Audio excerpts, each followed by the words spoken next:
大家可能都曾听过这样一句诗，叫做一双玉腕千人枕，半点朱唇万客长。我相信大多数人啊，应该都不会愿意在公众场合来品评辩论这首诗。为什么呢？因为它太过于露骨，它写的是过去的妓女，它难登大雅之堂。古代的文人和妓女啊，有着密切的关系。千年礼教下的中国文人似乎没有西方文人那么多的浪漫，但从另一方面看呢，却又风情万种。人们因为礼教的压抑，男女授受不亲的束缚，正当的爱情生活是严重不足的。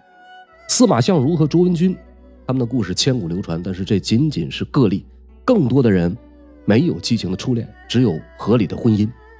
于是在伦常秩序之下，循规蹈矩的家庭婚姻生活之外，出现了某些替补，纳妾和侠妓。纳妾还有传宗接代的借口，而侠妓呢，则纯粹是为了男女之欢。如果说西方文人在沙龙里罗曼蒂克，那么中国文人则在青楼里找到了风月。本着一本正经胡说八道的原则，本期节目我们来聊聊中国情色行业的前世今生。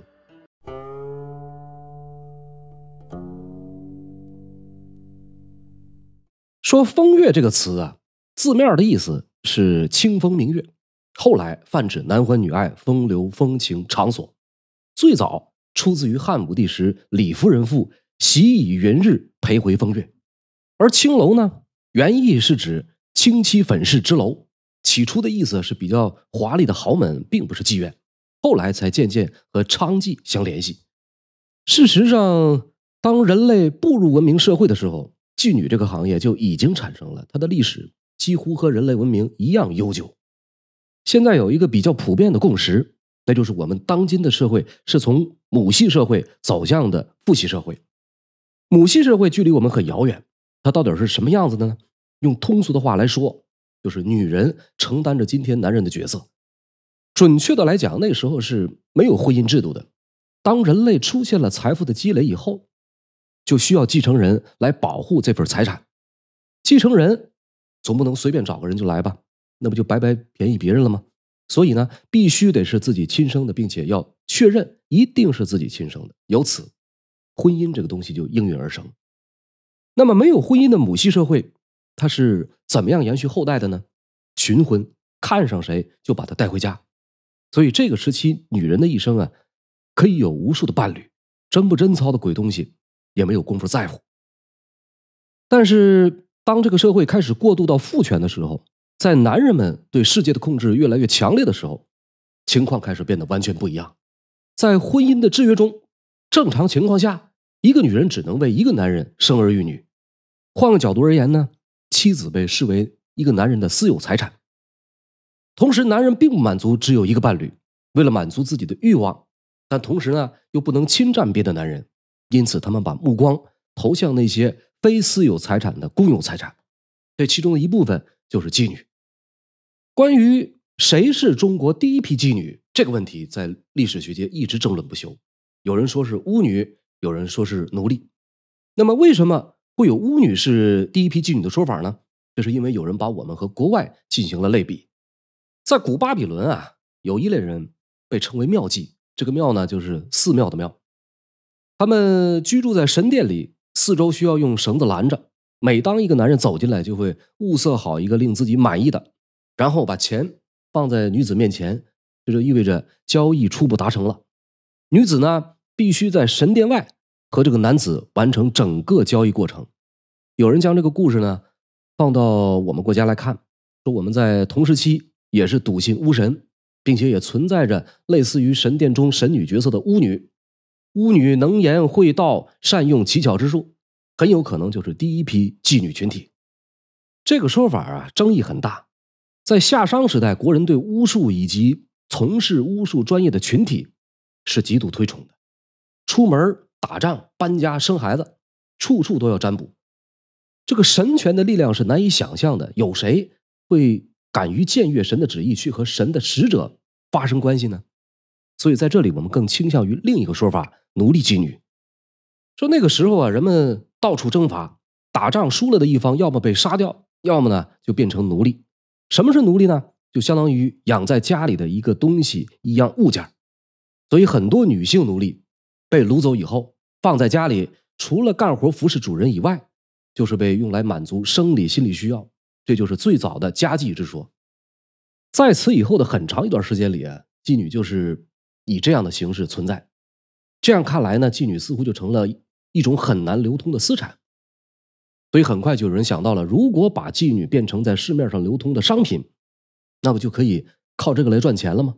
然后他就付诸了实践，就成了中国历史上第一家正式妓院的大老板。这个人的名字大家也一定不会陌生，他就是管仲。管仲是春秋时期齐国的名将，说他怎么能和妓院扯上关系？这不是八竿子打不着吗？其实还真有关系。这个管仲啊，意识到妓院这个行当的无限潜力，他就创建了女驴制度，说齐桓公宫中女士妻，女驴700，这就是中国古代官方经营妓院的开始。可能会有点震惊，有点不敢相信，其实人家是考虑到了国家利益的。建一个妓院，吸引人来消费，那税收不就有了吗？给社会上的男人有了合法的发泄渠道，那社会不就安定了吗？良家妇女的安全也就因此得以保障。除此以外呢，国家培养这一批才色兼备的妓女，然后把她们送给敌方，消磨瓦解对方的意志，无形之中又做到了兵不血刃。一箭三雕的事情，谁会不愿意做呢？所以打这儿开始，中国的妓院行业发展就这样轰轰烈烈地拉开了序幕。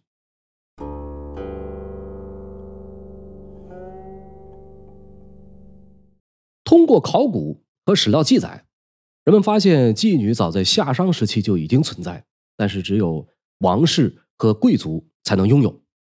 春秋时的管仲面向社会开设妓院，各种类型服务于不同人群的妓院从此不断发展。历史学家黄宪藩据此将妓女分为2类，公妓和私妓。接着呢，他又将公妓分类为公妓、官妓、营妓。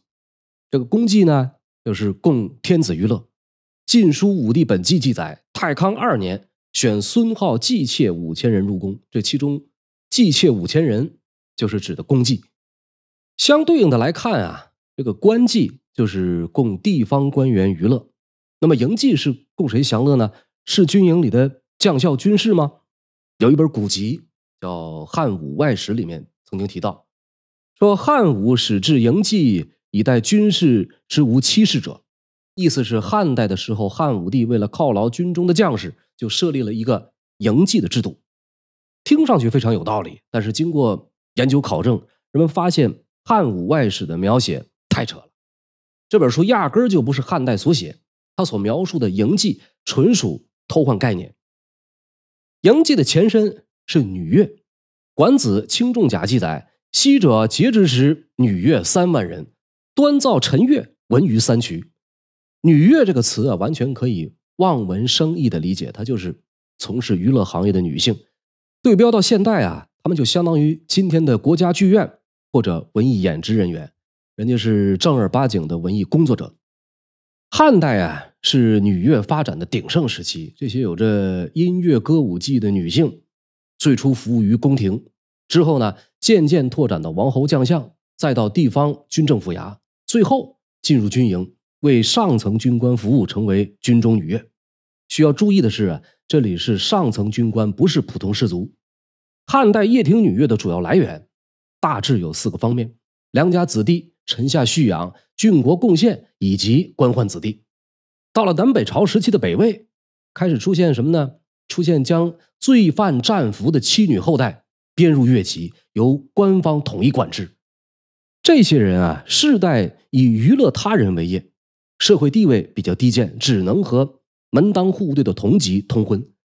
这种惩罚制度一直延续到后世的许多朝代，并且进一步发展为将犯罪官员妻妾以及前朝皇族女眷发配为乐籍，充当女乐。到了唐代，这个女乐有了新发展，除了罪犯家属以外，又有从民间征集的艺人。朝廷设立教坊，唐玄宗的时候呢，又增设梨园。教坊和梨园的女性是公妓，专为皇帝和宫廷服务。在地方上同样设有乐营，乐营的女性乐人就被称为营妓。专为地方军政衙门服务。公祭、营祭都属于官祭，都有乐籍，由国家供养。就是从唐代开始，女乐演变成了营祭，营祭和妓女从根本上毫无关系。那么汉武帝是第一个确定营祭制度的说法，纯属子虚乌有。汉代就没有任何关于汉武帝设置营祭的史籍记载。之所以会有这个误会，是因为《汉书》中说到关东群盗妻子袭边者，随军为族妻妇。后来的学者呢，混淆了概念，把族妻妇误认为就是让这些人去军营里面当妓女。但事实上，这句话讲的是汉武帝时期把强盗的老婆发配到边疆，嫁给戍边兵卒作为妻室。女乐也好，营妓也罢，在军队层面服务的是上层军官，和古希腊、古罗马以及现代概念的军妓有着本质上的区别。营妓就是军妓的说法，纯属不符合史实的一种联想、臆断和推论。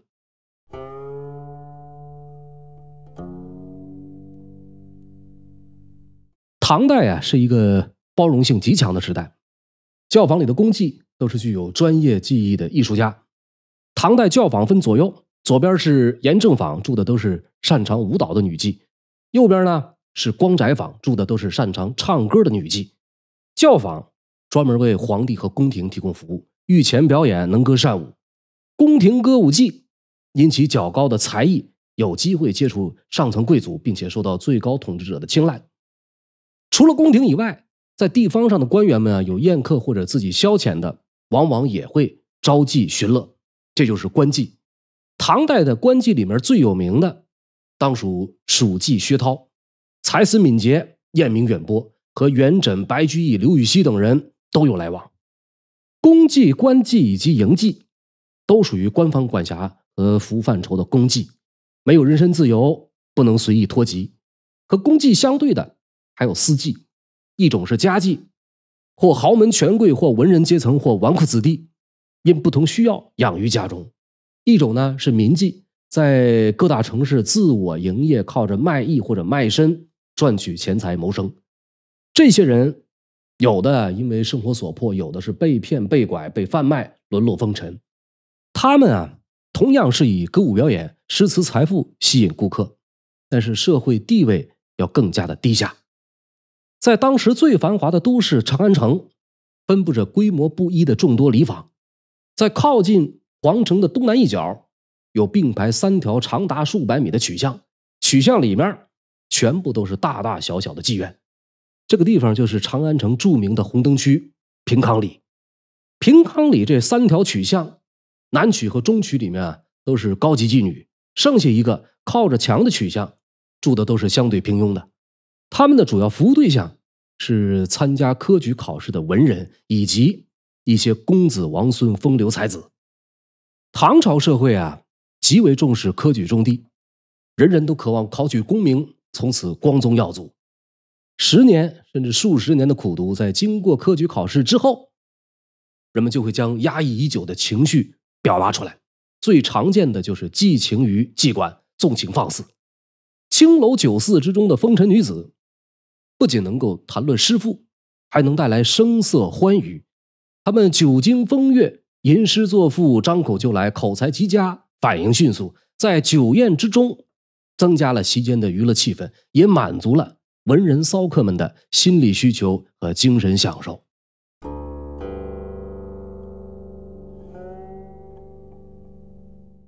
到了宋代社会商业氛围更加浓厚。北宋时期，这个青楼文化也随之兴盛。女妓群体的服务对象从以往的上层阶级为主，逐渐转变为同时兼顾市民阶层。服务的模式也随之进化升级。产业升级具体体现在哪些方面呢？以王安石的西宁变法为例，在这一场中国古代规模巨大的变革运动中，王安石把手也伸进了妓馆。他把酒和妓做了一个捆绑，酒馆就是妓院，妓院就是酒馆，让女妓卖艺的同时又兼顾卖酒。民间商业收益层层上涨，国家税收自然也就跟着受益。最后王安石变法是失败了，但是这个行销法子宛如风吹野火一般迅速的繁衍下去。宋代的商业发展和唐代有一个很大的不同，就是从坊变成了街市。以前的城市规划是一块一块的，哪个区域干什么事儿也是有规定的。宋代呢就不一样了，城市里边有各种各样繁华的街道小巷，商业自由和灵活度更是大大提高。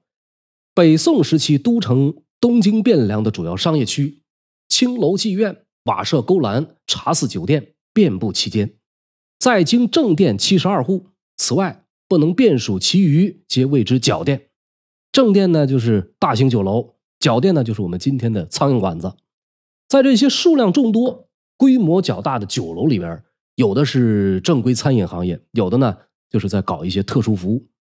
东京梦华录里面就有记载，说向晚灯烛荧黄，上下相照，浓妆妓女数百聚于主廊前面上，以待酒客呼唤，望之宛若神仙。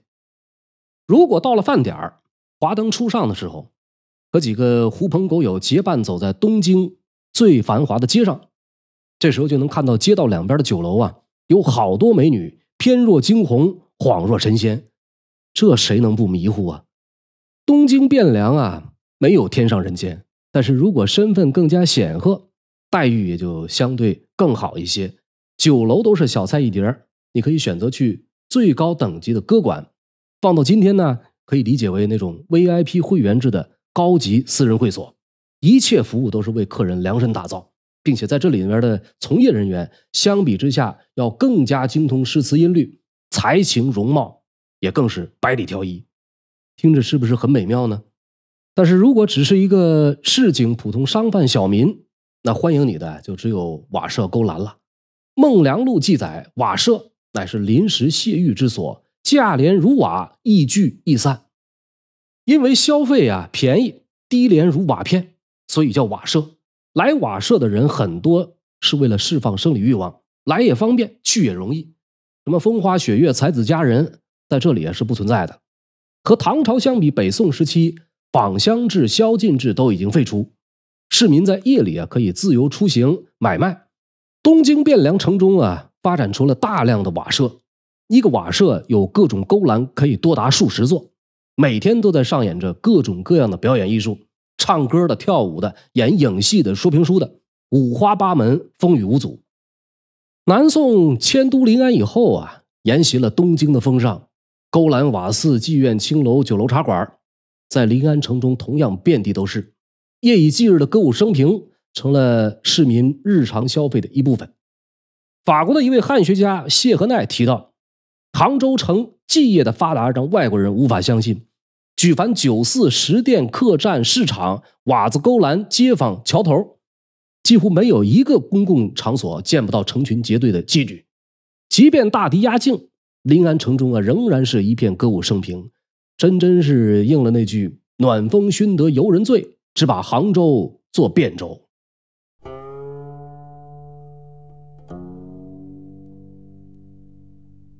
到了明代女妓同样分为官司两种。官妓由教坊司统一管理，司妓则不属于官府，由妓女本人或者依附于他人从事服务。明朝初年，朱元璋在南京设16楼，广蓄官妓于其中，楼阁壮丽，佳丽无数。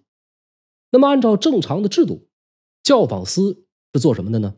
教坊实际上从唐代就已经有了，但是在唐朝呢，它是一个非正式的乐署，就是单纯用来表演节目的。一直发展到明朝，它成了一个官方设置的机构。这时期的教坊司已经不能单纯理解为官方乐队了，因为它又增加了服务内容，没错，就是妓院。明朝的那些著名妓院，什么富乐院、丽春院、16楼，都归教坊司管，切切实实的把妓院发展成了一个国家产业。明朝中叶以后，私妓盛行，随着商品经济的发展，传统的思想观念也发生了转变。有钱有势的商贾成了青楼娼妓的新宠，曾经被诗意化的青楼逐渐变得世俗，娼妓们也由此更加注重金钱利益的追逐和现世的享受。一些以娼妓著称的城市也更加成熟，这些城市声名鹊起，成为一个地区的标志。经过历史的沉淀和时代的打造，他们有着不同于其他城市的特色，尤其是南京、扬州更是名噪一时。南京基业繁盛，经久不衰，尤其是秦淮河两岸，青楼林立，与贡院遥相呼应，让众多的文人雅士趋之若鹜。扬州同样毫不逊色，大街小巷娼妓杂处。宿娼在这个时期也成了一种较为普遍的现象，这不再是传统意义上的逢场作戏，和娼妓产生情感的也大有人在。这种行为本身已经不再是单纯的寻欢作乐，妓院从原本寻花问柳的场所，变得更像是寻找情感交流的家外之家。相比之下呀，卖艺不卖身的清管人仍然不在少数。这些人呢，身处青楼，洁身自好，又兼具才情，由此也就吸引了大量的文人墨客欣然向往。同时呢，也出现了一些官员士大夫收取名妓的势力。明朝晚期有秦淮八艳影响深远，其中有一位柳如是，本来姓杨名爱，后来改为姓柳名隐，字如是。最先是和出身名门的宋元文交往，这个宋家呢嫌弃柳如是的身份，两人最终就选择了分手。随后柳如是又和陈子龙结识，两人才性相近，互生爱慕而同居，但是同样遭到陈家反对，只能作罢。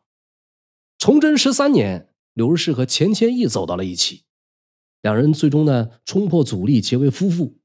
尽管相差了30多岁，但是相敬如宾，亦师亦友。清军入关以后，兵临南京城下，柳如是劝说钱谦益殉国以保名节，钱谦益没有听从，带头迎降，这成了钱谦益之后最大的一块心病。此后对于降清一直耿耿于怀，每每想起，总是后悔当初没听柳如是的劝告。若干年以后，钱谦益病死在了常熟，柳如是自缢身亡，年仅47岁。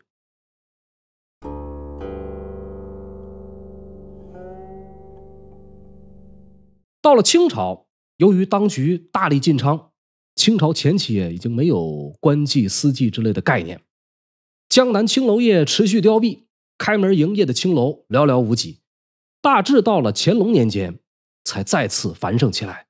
南京的秦淮河两岸是夜夜笙歌，灯火通明，到处分布着酒楼歌馆，什么文人雅士，什么商贾富翁，个个都在这儿醉生梦死。另一个城市扬州，大家应该也不会陌生，因为它有一个非常出名的标签，扬州瘦马。严格来讲这个扬州妓业的综合条件是比不上秦淮河的。那么它是怎么做到后来居上的，还打造出了扬州瘦马这么一个顶级噱头的呢？这些离不开当时的一个群体，盐商。他们大部分因为经商而四处奔走。16世纪以后，官府规定商人在扬州可以纳银，然后直接拿到盐引。通过这一渠道，商业成本大大降低，所以无数的盐商直接迁居到了扬州，商业经济在这里迅速繁荣。盐商们是有钱有闲，生活奢靡，为了满足这些富豪心理和生理上的需求，一种畸形的产业随之形成，瘦马模式脱颖而出。大量从小开始接受培训，准备嫁给富商做小妾的年轻女子出现在了扬州城。人贩子从贫苦人家买来面容姣好的女孩，随后教他们琴棋书画、诗词歌舞，等到长大以后就把他们卖给富人，从中获利。这些女子大多身材消瘦，因此被称为瘦马。扬州在当时有专门以瘦马为产业链的生意人，从购买到培养，从寻找买家到为买家举办婚礼，提供全面的一条龙服务。买的时候可能只需要10几贯铜钱，卖的时候能卖到上千两白银。因为这种暴利，人们竞相效仿，从而形成庞大的规模。这些女孩被打造的符合当时的主流审美，聪明清秀，人物风流，举止端庄，仪态婀娜，琴棋书画是样样精通。一时间扬州梦人人向往，这里成了男人们的乌托邦。由于产能过剩，并不是所有人都会被成功迈入豪门，那些被挑剩下的瘦马，最后呢就被人贩子们卖做了娼妓。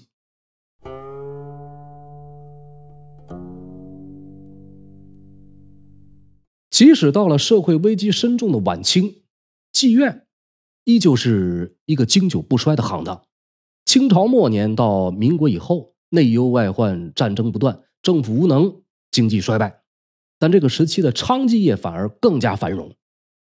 国家经济困难，天灾人祸接踵而至，老百姓吃不起饭，军阀土匪又疯了似的加紧剥削。1931年，淮河出现了重大洪灾，老百姓被困在洪水之中，久久不能脱身。这时候当地不仅没有合理救援，更有甚者在船上吆喝1块钱一条命，给钱再救命，荒谬至极。走投无路的情况下，父母卖孩子，丈夫卖妻子的情况屡见不鲜。家里养不起，战乱中走散，可怜的女人们就只能流落妓院。丈夫借了高利贷，抽了大烟，他们就只能被迫卖身抵债。失足的妇女太多，以至于当时甚至涌现出了各种娼妓市场，女人成为了货物，供那些青楼老鸨挑选。不仅如此，许多人感觉到娼妓市场有利可图，导致各种拐卖现象越来越严重。有人说，难道政府就放任不管吗？还真就对了，政府他就真的不管。